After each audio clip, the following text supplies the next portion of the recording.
Bonjour et bienvenue dans cette nouvelle critique à chaud, donc vidéo totale impro sans montage, consacrée donc à un film que j'ai rattrapé sur le tard dimanche.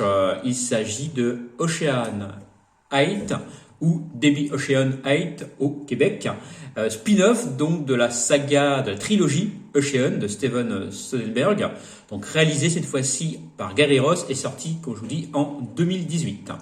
Alors, qu'est-ce que ça raconte cette Ocean 8? Donc l'histoire de Debbie Ocean, la sœur de Daniel Ocean, qui est incarnée dans la trilogie par George Clooney, qui vient apparemment de mourir, on ne sait pas plus. Donc Debbie sort de prison après 5 ans, 8 mois et 12 jours de rétention.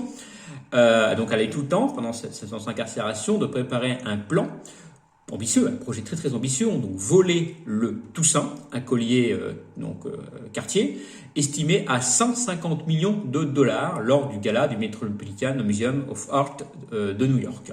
Alors pour ça, elle s'associe donc avec Lou Miller, son associé, donc incarné par Cate Blanchett, Constance, incarnée par Awkwafina, Nine Ball, une hackeuse, donc incarnée par Rihanna. Également, je fais des notes, Amita, donc incarnée par Mindy Kaling, qui est tailleuse de diamants. Tammy, donc Sarah Paulson, qui est une recelleuse. Elle incarne également, elle engage également Roswell, une couturière un peu excentrique, incarnée par Helena Bonham Carter, toujours excellente, toujours égale à elle-même. Daphne Kluger également, donc incarnée par Anne Hathaway. Donc, le plan se met en marche, mais ce plan cache également une vengeance, puisque Debbie veut se venger de la personne qui l'a balancé et qui l'a incarcéré en prison.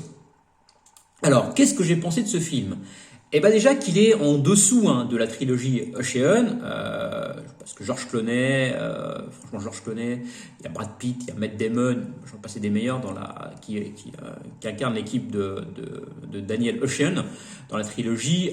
Ça marche super bien, la trilogie d'Ocean marche super bien, il y a de l'humour, il y a de l'action, les plans sont alambiqués, mais ça tient la route, c'est couillu tout simplement, faut oser le faire, mais ça marche.